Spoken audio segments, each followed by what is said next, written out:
ये कहानी एक लड़की वानी की और एक किताब की। एक ऐसी किताब जो किसी भी लाइब्रेरी के शेल्फ पर नहीं रखी जा सकती, जो किसी ने पढ़ी ना हो लेकिन उसके होने का एहसास ज़रूर महसूस किया हो, जिसमें लिखे शब्दों की हकीकत अगर ना जानो तो ही बेहतर है, क्योंकि हो सकता है उस किताब का साया आपके पीछे ही खड़ा हो। साया एक नाम नहीं, एक राज है जो अंधेरे में छुपा है सच्चाइयों के पीछे खौफ के साथ। सब्सक्राइब करो अगर तुम सच जानने के लिए तैयार हो। वानी एक पुरानी किताबों की एक्सपर्ट थी। वो जयपुर की एक छोटी सी गैलरी में काम किया करती थी। इंक, लेदर, हैंडमेड पेपर, उसके हाथों में मानो पुरानी चीज़ें दोबारा जिंदा हो जाती थी। लेकिन उसको कहाँ पता था कि उसकी यही कला उसका अंत लिखने वाली थी। उसने कई पुरानी किताबें रिस्टोर की थी जो और कोई भी नहीं कर पाता। अनजान भाषाओं की परख, हर पन्ने की अहमियत और उसे जीवित करने का जुनून उसे अपने अगले प्रोजेक्ट तक खींच लाया। एक शाम जब वो अपनी वर्कशॉप से निकल रही थी, उसे एक प्राइवेट कॉन्फिडेंशियल कॉल आया किसी हाई प्रोफाइल एंटीक डीलर के पास से। एक सील्ड सफ़ेद कपड़े में बंधी हुई किताब आई थी। वानी किताबों को रिस्टोर करने के लिए काफ़ी मशहूर थी। डीलर ने वानी से कहा कि उस किताब पर ना तो कोई डेट थी, ना ही कोई नाम, लेकिन एक चीज़ थी जिसने एंटीक डीलर का ध्यान आकर्षित किया। सफ़ेद कपड़े पर एक लाल सील, एक निशानी जिसमें ना जाने कितने राज बंधे हुए थे। ये प्रोजेक्ट जितना डेंजरस महसूस हो रहा था, उतना ही क्यूरियोसिटी से भरा हुआ था, जैसे कि ये चीज़ वानी को उसकी ओर पुकार रही थी। अब वो उस प्रोजेक्ट को मना नहीं कर पाई और उसने एंटीक डीलर का ऑफ़र एक्सेप्ट कर लिया। इस काम के लिए वानी को जयपुर के एक कोने में बसी हुई पुरानी हवेली में जाना होगा, जिसके फाउंडेशन में ये किताब बरामद हुई थी। अगले दिन वो उस हवेली में पहुंची। उसने देखा कि हवेली की हालत बहुत ख़राब थी। कुछ ऐसे हिस्से थे जो कि वहाँ पे जले हुए हो, कुछ हिस्से अधूरे से थे, टूटे हुए थे। वो हवेली के अंदर पहुंची और उसने देखा कि वहाँ लाइट्स भी नहीं थे, बस कुछ दिए जल रहे थे और उस कमरे के बीच एक टेबल पर वो किताब रखी हुई। उस किताब का दृश्य बिल्कुल वैसा था जैसे उसे बताया गया था, सफ़ेद कपड़े में लिपटी, लाल सील के साथ। वही पुरानी किताब। वो सील उसने पहले कभी नहीं देखा था। ना वो किसी कंपनी का था, ना किसी लाइब्रेरी का, ना किसी पब्लिकेशन का। एक पल के लिए उसे ऐसा लगा जैसे कि किसी के उंगली का निशान हो। धीरे धीरे उसने वो कपड़ा हटाया और किताब को परखने लगी। लेदर कवर, मुड़े हुए पन्ने और एक ऐसी भाषा जो शायद इस सदी की थी भी नहीं। उसे यकीन था कि ये प्रोजेक्ट उसके करियर का सबसे मुश्किल प्रोजेक्ट होने वाला था। उसने अपने ग्लव्स पहने और किताब को उठाया। पहला पन्ना खोलते ही अचानक कमरे में ठंड बढ़ गई, लेकिन वो किताब गर्म थी, मानो जैसे जीवित हो, सांस ले रही हो। उसे लगा कि क्या यह प्रोजेक्ट लेकर उसने कोई गलती तो नहीं कर दी। उसने अपना काम शुरू किया। पुराने पन्नों को रिस्टोर करने के लिए एक सॉल्वेंट का इस्तेमाल किया जाता है।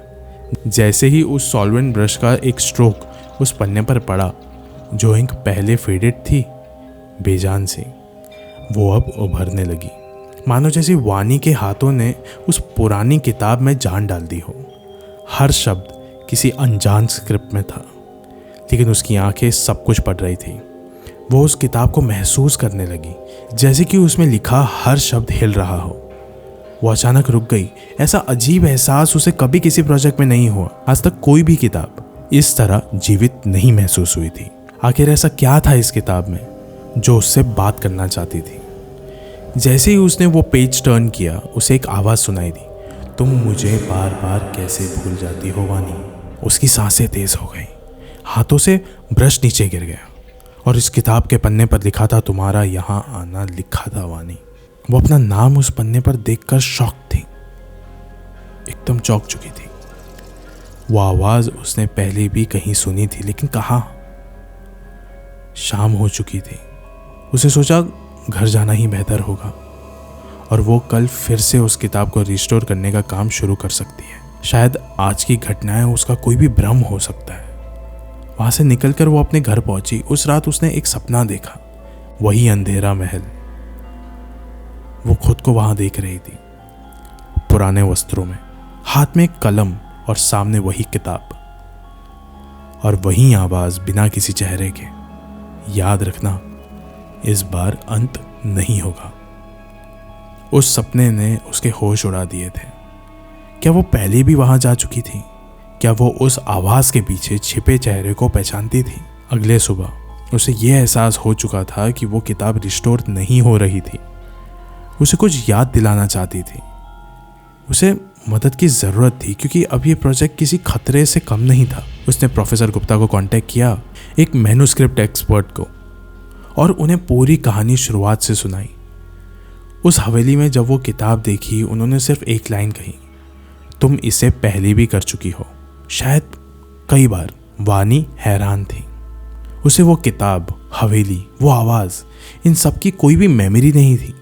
जब से उसने उस किताब को हाथ लगाया है, उसके कानों में वही आवाज़ गूंज रही थी, जैसे उसे पुकार रही हो, कुछ याद दिला रही हो, या किसी तरह की चेतावनी दे रही। प्रोफेसर गुप्ता ने बताया कि ये कोई किताब या विंटेज मैन्युस्क्रिप्ट नहीं है, ये एक बाइंडिंग मैन्युस्क्रिप्ट है जिसमें किसी शैतानी ज्ञान का लफ्ज़ों में कैद किया गया था। इसे बनाया है एक सीक्रेट सर्कल ने। वो लोग हर 66 ईयर्स बाद वापस आते हैं अपना अधूरा काम पूरा करने। हर जन्म बिना किसी याददाश्त के वो यहाँ खींचे चले आते हैं और तुम उनमें से ही एक हो। वानी को यकीन नहीं हो रहा था कि उसके प्रोफेसर सच कह रहे हैं। उसने सोचा कि वो खुद इस पहेली को सुलझाएगी। अगले दिन वो फिर उस हवेली के वर्क स्पेस में गई। उसने वहाँ देखा कि किताब का हर पन्ना अपने आप खुल रहा था। लाल इंक मानो उस किताब को रोशनी दे रही थी। उस समय उस प्रोफेसर की बातें याद आई। ये सच था कि वो पहले भी कर चुकी है, और जब तक वो किताब रिस्टोर होती रहेगी, वो शैतान उसी में कैद रहेगा। वो उस किताब की तरफ बढ़ी और एक आवाज़ उसके अंदर गूंजी, तुमने मुझे लफ्ज़ों में बांधा, इस किताब में कैद किया, तुम लिखना बंद कर दो और मैं आज़ाद हो जाऊंगा। उसने कदम आगे बढ़ाने की कोशिश की, पर उसे ऐसा महसूस हुआ जैसे किसी ने उसके पैर बांध दिए हो। वो चिल्लाई। उसने सारी ताकत लगा दी उस किताब तक पहुंचने में। उसने आखिरी लाइन लिखी, मैं वानी हूँ, मुझे याद है और तुम आज भी कैद हो। और उसी वक्त दिया बुझ गया। उस पुरानी हवेली में फिर से अंधेरा छा गया और वो किताब गायब। ना कोई सीसीटीवी फुटेज, ना कोई निशान। क्या वानी और शैतानी ताकत को कैद करने में सफल हुई थी? ये तो वही बता सकती थी, लेकिन क्या इस बार उसे याद होगा? वानी गायब थी। उसकी गैलरी में एक सफ़ेद कपड़े में लिपटी हुई एक किताब थी, वही रेड सील के साथ, और उसमें पहली लाइन, मैं वापस आऊँगी जब वक्त होगा। ये कहानी आपने पहली बार सुनी है या सिर्फ अब याद आ रही है? जब किसी और के हाथ उस किताब को छुएंगे, वो वर्ड्स फिर से जाग जाएंगे, किसी नए रूम में, किसी नए इंसान के जहन में, और शायद किसी ऐसे के साथ जिसे लगता हो कि वो बस एक रीडर है। लेकिन इस कहानी में रीडर कभी सिर्फ रीडर नहीं होता। किताब जब आपको पढ़ती है तो आप भी लिखे जाते हो। शायद आप भी किसी लफ्ज़ का हिस्सा बन चुके हैं।